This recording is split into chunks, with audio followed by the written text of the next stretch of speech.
사무엘하 15장을 보면 압살롬의 반역 사건이 나옵니다.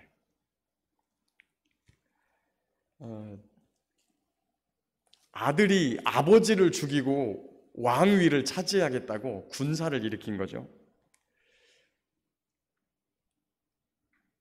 그때 다윗이 예루살렘 성을 버리고 도망칩니다. 사실 압살롬 측에서는 압살롬과 함께했던 아히도벨, 그런 사람들의 아주 계획과 의중을 빗나가는 행동을 합니다. 이때 사실은 다윗이. 왜냐하면 예루살렘은 천혜의 요새예요. 그래서 누구나 자기가 공격을 받으면 그런 요새를 차지하고 싸움을 벌이겠다고 하는 일전의 각오를 가집니다. 그래서 다윗이 예루살렘 성을 사수할 줄 알았어요. 그런데 아히도벨과 압살롬의 생각과 전혀 다르게 이 다윗이 예루살렘 성을 버리고 도망을 갑니다. 이것은 사실은 다윗이 그 사울 왕을 피해 다닐 때 그때 얻었던 지혜예요. 만약에 성 안에 갇히게 되면, 성 안이 급박한 위기로 가게 되면 성 안에서 이 왕을 죽이면 자기네들이 살 수 있기 때문에 그 안에서 자기네들이 살아나고자 하는 모반이 또 일어날 수 있어요. 그런 경험이 다윗은 있거든요. 그래서 하나님께서 그 성을 버리고 다른 데로 가라 그랬을 때 오히려 도망 다니기가 쉬워요. 그리고 이 이스라엘 지역은 다윗처럼 잘 아는 사람이 흔하지 않습니다. 사울 왕을 피해서 10여 년 동안 도망 다니면서 어느 길이 군사가 싸우기 좋고, 그 다음에 어느 길이 어디로 들어가게 되면 막히게 되고, 이런 부분을 너무나 잘 알고 있었던 거예요. 그래서 아주 현명하게 예루살렘 성을 버리고 도망쳐 나옵니다. 그래서 다행히도 큰 싸움이 붙지 않았어요. 만약에 예루살렘 성에 다윗이 들어가 있었다면 이스라엘에 어마어마한 전쟁의 피가 흘렀을 겁니다. 근데 도망가죠. 이때 사독과 그 제사장들이 여호와의 언약궤를 메고서 다윗을 쫓아나와요. 같이 아비아달 제사장이랑. 이때 다윗이 돌아가라. 하나님께서 나에게 긍휼을 베푸시면 내가 평안히 이 성으로 돌아올 것이다. 백성들은 다윗 왕하고 함께하고 싶고 또 다윗 왕이 있는 곳에 반드시 언약궤가 있어야 된다라고 그렇게 생각을 했지만 그게 아니고, 내가 언약궤를 가지고 간다고 해서 승리할 수 있는 것이 아니라 하나님이 나를 긍휼히 여기시면 평안히 돌아와서 언약궤 앞에 내가 하나님을 배울 수 있도록 인도할 것이다 라고 하고 언약궤를 예루살렘 성으로 돌려보내고 요단강을 건너갔지요. 이때 쓴 시가 바로 오늘 시편 55편이라 그래요. 여러분, 우리가 싸움을, 평상시에 다툼과 싸움을 멀리 있는, 잘 모르는 사람들하고 합니까? 아니죠. 항상 내 가까이에 있는 사람들 때문에, 가까이에 있는 사람하고 다투고 싸웁니다. 가까이에 있는 사람과. 그 이유는 내가 해준 게 있고 또 바라는 게 있고 상대방도 마찬가지예요. 그렇기 때문에 가까운 사람들과 많이 싸우고 다퉈요. 특히 배반을 당했을 때 그 받는 상처는 굉장히 커요. 여러분, 우리는 이렇게 성경을 가만히 읽어보면 솔로몬이 태어날 때부터 하나님의 택하심을 받아 그가 다윗의 이 뒤를 이을 왕의 제목이라고 하는 사실을 하나님이 알려줬어요. 그죠? 그리고 솔로몬의 동생의 이름을 나단이라고 지을 만큼 이 다윗은 나단 선지자의 조언과 책망을 아주 달게 들었습니다.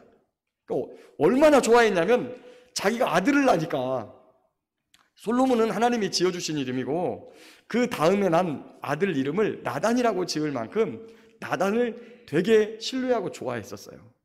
그런데 그 나단을 통해서 이 솔로몬이 앞으로 다윗의 뒤를 이어 왕이 될 사람이라는 것을 아마 깨달았을 거예요. 그런데 그 솔로몬을 왕세자로 책봉하지 않고 후계자로 지명하지 않고 계속 미루죠. 그 이유가 무엇이었을까요?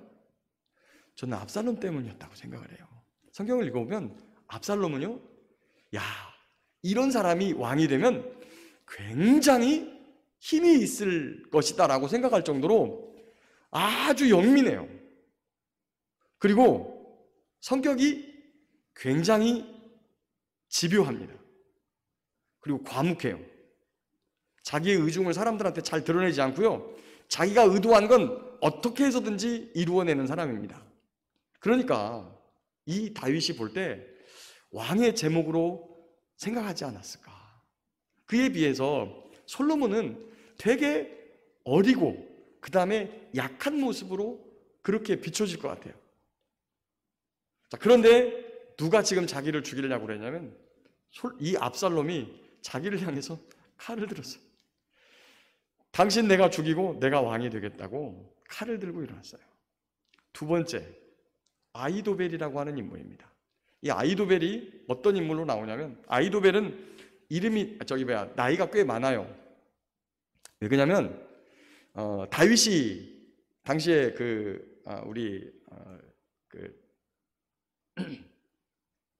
이 다윗의 간음 사건 있죠? 다윗의 간음 사건, 밧세바. 아히도벨은 밧세바의 할아버지입니다. 할아버지. 그런데 왕의 모사라 이렇게 나와요. 그의 직분이 왕의 모사. 왕의 모사라고 하는 것은 왕에게 충고하고 간언하는 사람이에요. 왕을 가르치는 사람이에요. 성경이 말하기를 그가 베푼 모사는 마치 하나님이 가르쳐준 모사라서 하나도 틀림이 없어요. 얼마나 정확하게, 그가 얼마나 잘 가르치는지, 다윗이 아히도벨의 조언을 따라서 행하면 틀리는 것이 없어요. 마치 하나님께서 베풀어 주시는 방책과 같더라. 그러니 얼마나 다윗이 좋아했겠습니까? 그런데 이 아히도벨이 바로 압살롬의 반역에 가담을 합니다. 그리고 이 아히도벨이 어떤 꾀를 또 베푸느냐? 다윗 왕이 압살롬을 너무 사랑해서 나중에 반역이 숲으로 돌아가도 이 압살롬만은 죽이지 않을 것이라는 사실을 아히도벨은 알고 있었어요. 그래서 가장 이 반역자 세력의 가장 치명적인 약점이 바로 뭐냐면 그거예요. 다른 사람은 전부 다 이 반역에 가담했기 때문에 이 반역이 만약에 실패하게 되면 전부 다 죽어요. 그래서 전부 다 목숨 걸고 싸우는데 딱 한 명이 안 죽는데 그 반역의 수장인 압살롬은 다윗 왕이 죽이지 않을 것을 아히도벨은 알았어요. 그래서 생각해낸 꾀가 뭐냐면 다윗의 첩, 예루살렘 궁전에다가 왕궁 지키라고 놓고 간 다윗의 첩을 백주 대낮 백성들 보는 앞에서 천막 쳐놓고 그 여자들을 간음하는 겁니다. 그래서 아버지의 미움을 받게 되면 이제 저 압살롬도 반역에 실패하면 우리랑 같이 죽는다. 이제 뭐 저렇게 패역한 짓을 했는데 어떻게 살아남겠어. 오히려 이것이 그 세력들, 반역 세력들을 규합하는데 긍정적인 효과를 냈다는 거예요. 근데 보세요 여러분, 아무리 자기네 반역을 위해서지만 아버지의 여자를 범하도록 만드는 패역한 꾀를 아히도벨이 베풀어요. 그래서 하나님께서 이 압살롬의 반역을 성공하지 못하도록 하나님께서 압살롬을 죽여버리십니다. 그리고 반역은 숲으로 돌아가요.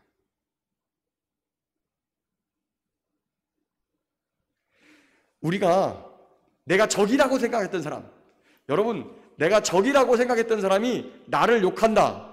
여러분 뭐 마음에 요동이 좀 있어요?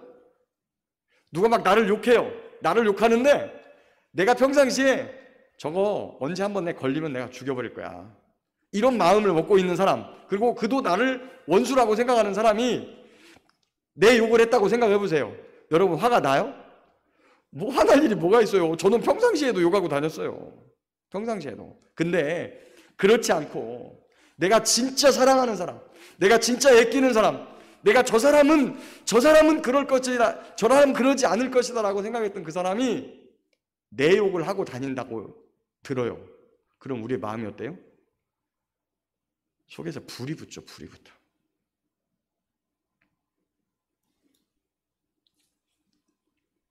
거기 11절에 악독이 그 중에 있고 압박과 속임수가 그 거리를 떠나지 아니하도다. 나를 책망하는 자가 원수가 아니라 원수일진데 내가 참았으리라.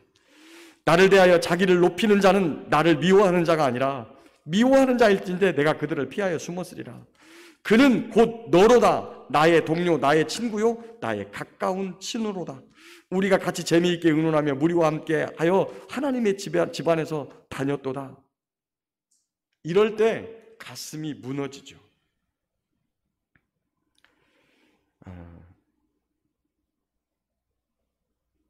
성경을 보면 그런 경우가 되게 여러 군데가 있어요. 우리가 잘 아는 대로 예수님을 배반한 사람이 누구예요? 바리새인이 예수님 팔아먹은 게 아니고요. 사두개인이 팔아먹은 게 아니라 누가 팔아먹었어요? 3년 반 동안 데리고 다녔던 제자 유다가 팔아먹었어요. 여러분 나중에 사도행전에 보면 이 유다를 대신하는 마띠아라고 하는 제자를 그때 뽑죠. 근데 그때 두 사람을 청구합니다. 어떤 조건이 있냐면 예수님의 사역 초기에서부터 함께 따라다니면서 예수님의 사역을 전부 다 본 사람, 이게 제자였어요. 그러니까 먼저 예수님이 선택했던 제자들도 예수님 사역 초기 때부터 계속 예수님이 데리고 다니면서 모든 것을 보았던 제자예요. 가룟 유다도 예수님 초기 사역 때부터 예수님이 한 모든 능력과 권세와 이런 것들을 다 보면서 다녔던 제자라는 거예요. 그가 예수님을 향해서 발꿈치를 들어요.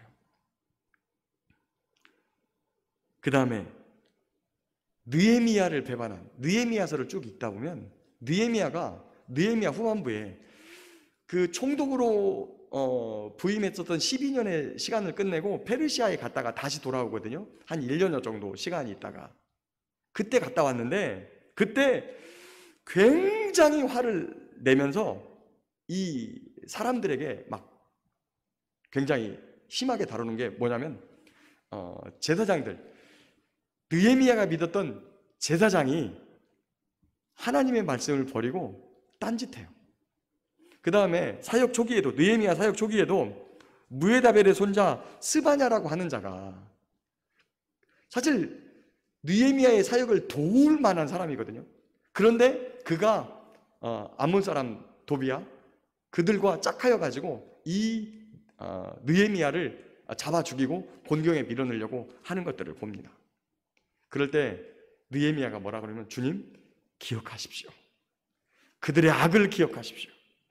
오늘 이 다윗도 시편 55편에서 절체절명의 위기 가운데서 하나님이여 내 기도에 귀를 기울이시고 내가 간구할 때에 숨지 마소서. 내게 굽히사 응답하소서. 내가 근심으로 편하지 못하여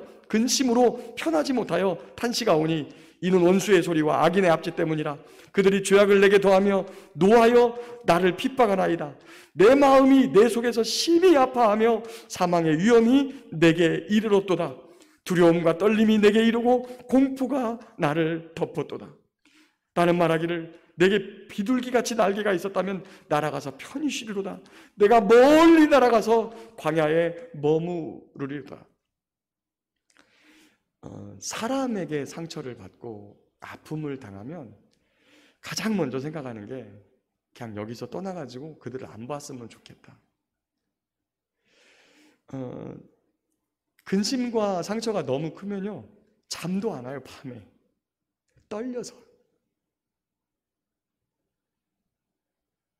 그 사람만 생각해도 떨려가지고 밥을 먹어도 소화가 되지 않고 잠도 잘 이루어지지 않아요. 그 생각만 자꾸만 머릿속에서 맴돌면서 이걸 어떻게 하면 좋을까? 이걸 어떻게 하면 좋을까? 이렇게 하면서 이렇게 두려움과 떨림, 공포, 그리고 근심, 평안치 못함이 우리 가운데 이르거든요. 그럼에도 불구하고 다윗이 고백하는 것이 있습니다. 하나님께서는 그 사랑하시는 자에게 무엇을 주시나요? 잠을 주시는도다. 놀랍게도 이렇게 급박한 상황 속에서도 다윗이 그 시를 통해서 고백합니다.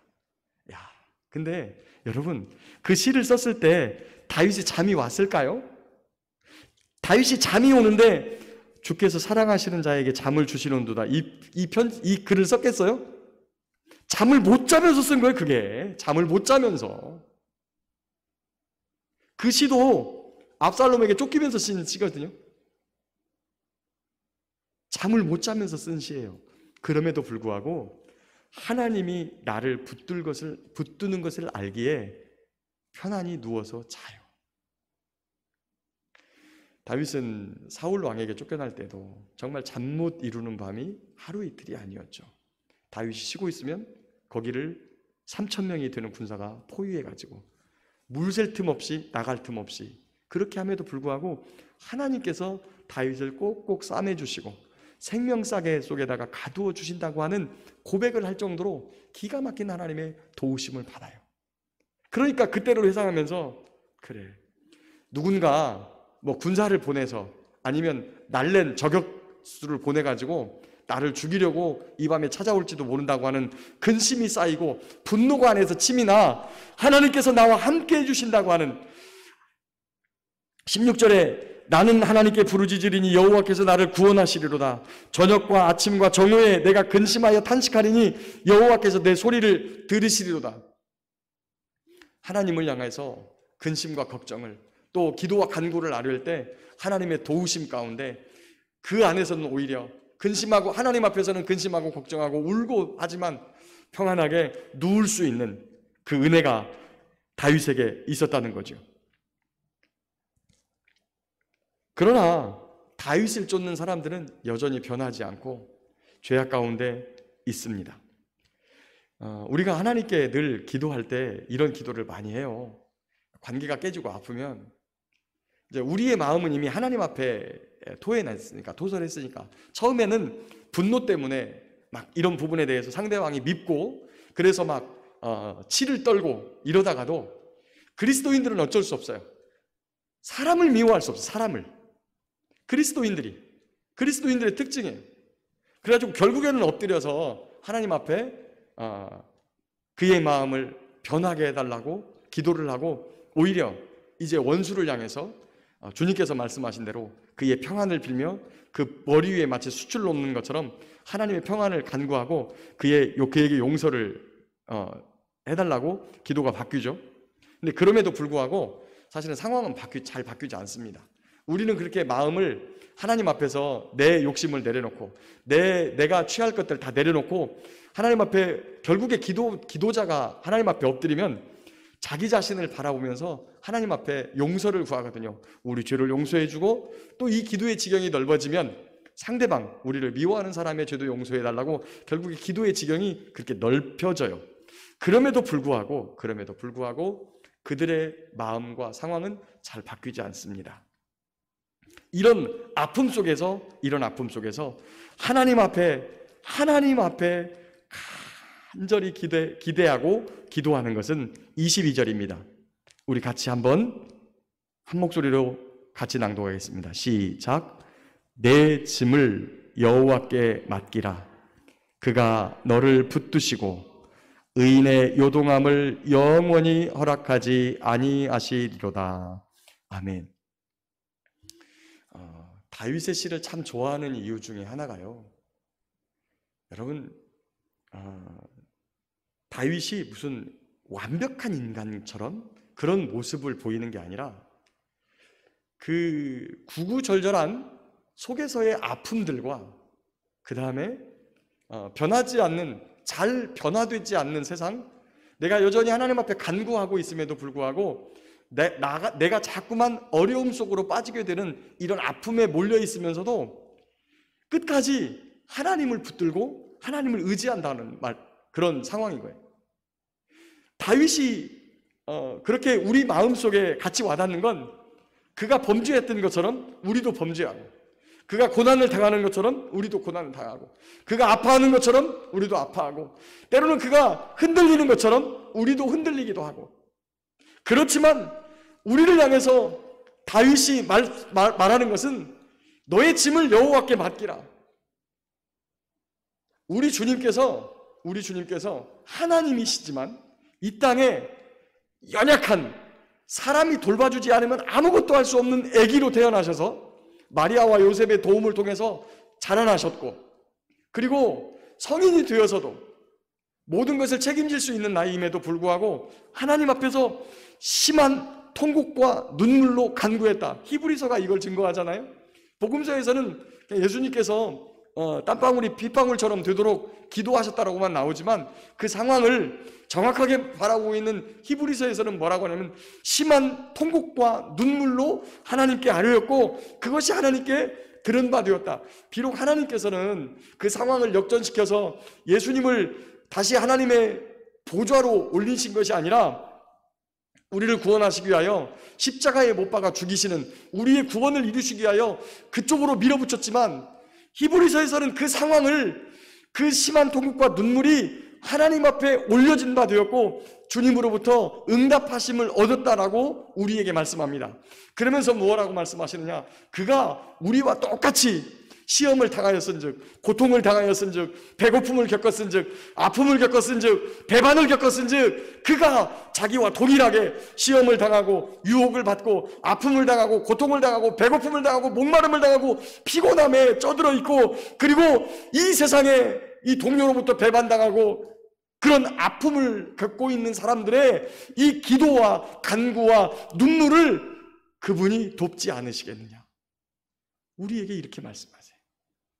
그래서 22절에 내 짐을 여호와께 맡기라. 우리가 가지고 있는 짐이 무엇입니까? 이 짐은요, 우리 스스로 감당이 잘 안 되는 것들이에요. 여러분, 하나님께서 우리에게 주신 지혜와 힘과 능력으로 그냥 우리가 감당할 수 있는 것들은 그냥 하면 돼요. 여러분, 내가 오늘 저녁에 혹시 식사는 하셨는지 모르겠어요? 밥 먹을 때 뭐 이거 밥 떠먹는 게 뭐 이렇게 문제가 안 되는 사람 거의 대부분 문제가 안 되죠. 근데 밥 먹는 것도 문제가 되시는 분이 있어요. 첫 번째는 질병 가운데 있으면 밥 차려다 놓고 먹으라 그래도 이거 먹는 거 문제가 돼요. 두 번째, 누군가에게 심한 상처가 있어서 입에다가 뭘 넣을 마음조차 없는 사람도 이 먹는 게 문제가 돼요. 그럴 때는 이 먹는 거 하나도 주님을 의지해야 되는 거예요. 근데 그렇지 않을 땐 그냥 밥 먹으면 돼요. 밥 한 숟가락 떠먹으면서 하나님 요 밥알 하나하나리 이거 소화되게 이거 소화되게 이럴 수 없잖아요. 그냥 우리에게 주신 힘과 이 상황이 우리가 감당할 수 있는 상황, 평범한 상황은 그냥 하나님께서 주신 일상을 즐겁게 감사하면서 이런 것들을 하면 돼요. 그런데 짐이 되는 것들이 있어요. 짐이 되는 것들. 아주 평범한 일상이었는데 그것이 어느 날 내가 감당할 수 없는 상황이 돼요. 아까도 말했지만 밥 한 숟가락 먹는 것이 짐이 될 때도 있어요. 지금 상황 같으면 예배하는 게, 예배당에 나와서 기도하는 게 어쩌면 지금 상황엔 짐으로 우리에게 작용될 수도 있어요. 대구에 있는 한 교회가 대구시장으로부터 고발을 당해가지고 교회가 폐쇄될 위기에 있어요. 그 교회는 놀랍게 대구 지난번 신천지발 코로나가 있었을 때 그때에도 그 교회는 한 사람도 확진자가 나오지 않았어요. 지금까지 한 번도 확진자가 나오지 않았어요. 50명도 안 되는 교인들이에요. 근데 지금까지 예배를 드렸다는 이유로, 다른 거 없어요. 다른 거 없고 그냥 예배를 드렸다는 이유로 방역수칙을 어겼다는 거예요. 50명도 안 되는 교회가. 그렇다고 교회를 결국에 지금 교회 폐쇄법이라고 부르는 12월 30일부터 어제부터 발효되기 시작한 법이 있어요. 오늘부터. 그래서 1호 대상으로 지금 대구에 있는 교회가 폐쇄가 하나가 지금 될 위기에 있습니다. 제가 늘 이야기하죠. 여러분이 가서 내가 이거 같이 안 됩니다라고 정부에 이거 하란 얘기 아니에요? 적어도 그 교회를 향해서 우리가 모르잖아요. 그 상황을. 잘 모르잖아요. 그냥 방송에서 떠드는 이야기, 지금까지 듣는 이야기가 교회에서 편한 이야기입니까? 다 지금 주류 언론들이 떠드는 이야기는 교회에 대해서 다 적대적입니다. 복음에 대해서 다 적대적이에요. 그 교회가 16번이나 뭘 어겼는지 모르겠어요. 그러나 우리 교회도 어긴 거예요. 우리 교회도. 오늘 행정명령이 또 내려왔더라고요. 서면으로. 이번 주 주일에 제가 고민이 났어요. 고민. 예배를 하지 말라는 그들의 말에 순종해야 되는지, 코로나 때문에 잠깐 그런 거죠. 여러분, 잠깐일지라도 여러분은 누구의 말을 들어야 되나? 저와 여러분은 누구의 말을 듣고 사는 사람이어야 되나? 라는 부분이에요.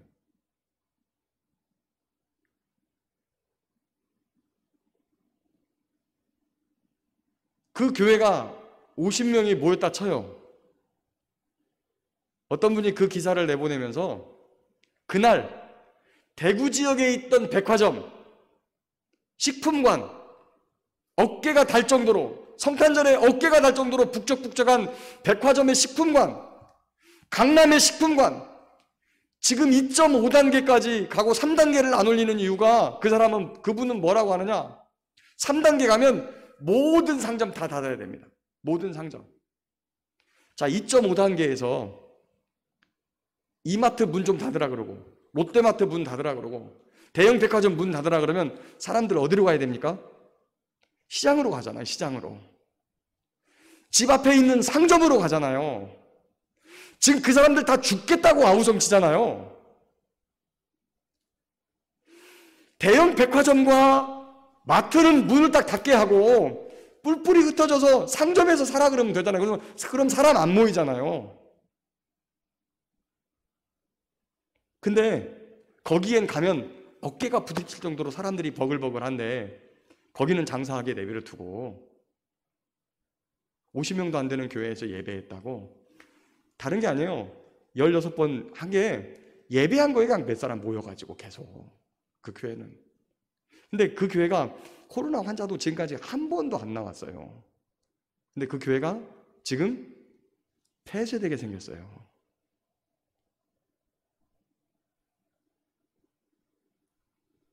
때때로 이런 말을 하면 제가 좀 극단적이다고 이렇게 말씀하시는 성도님들이 계세요. 지난주에도 저희 2부 예배 드릴 때 여기 그날 2부 예배 때 한 12, 13명 정도 모였었어요. 와가지고 젊은 시청 직원이 하나 와가지고 밖에서 사모님한테 방방 뛰는 거예요. 인원 많다고.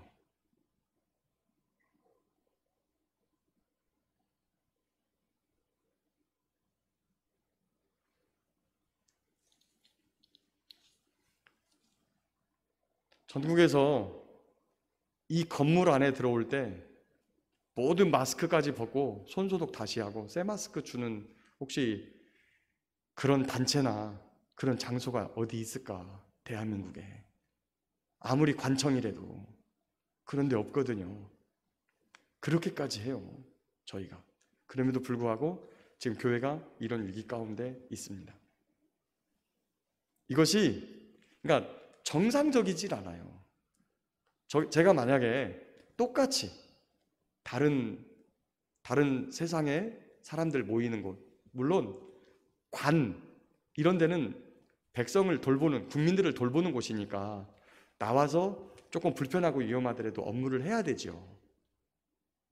조금, 왜냐하면 거기까지 안 돌아가면 봉쇄 단계가 돌아가기 전까지는 모여서 근무해 주는 게 철저하게 마스크 끼고 그렇게 해주는 게 맞죠.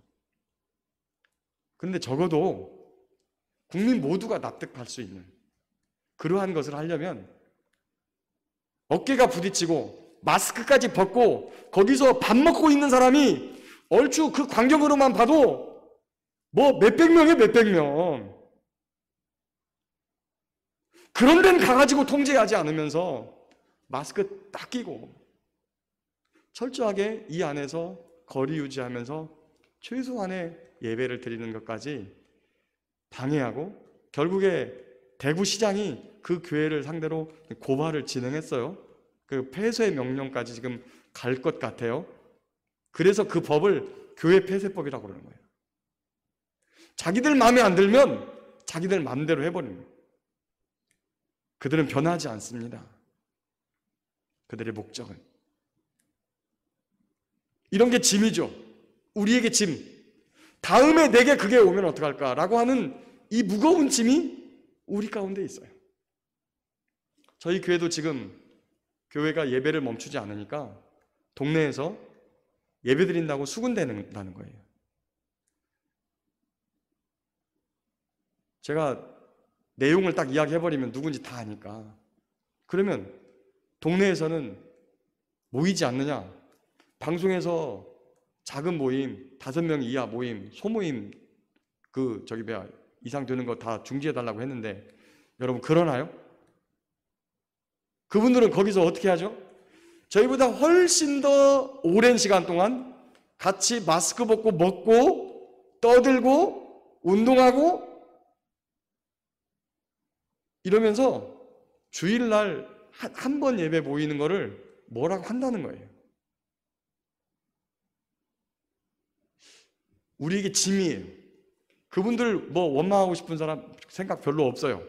원래 하나님 안 믿으시는 분이니까 우리의 처지를 이해 못하니까.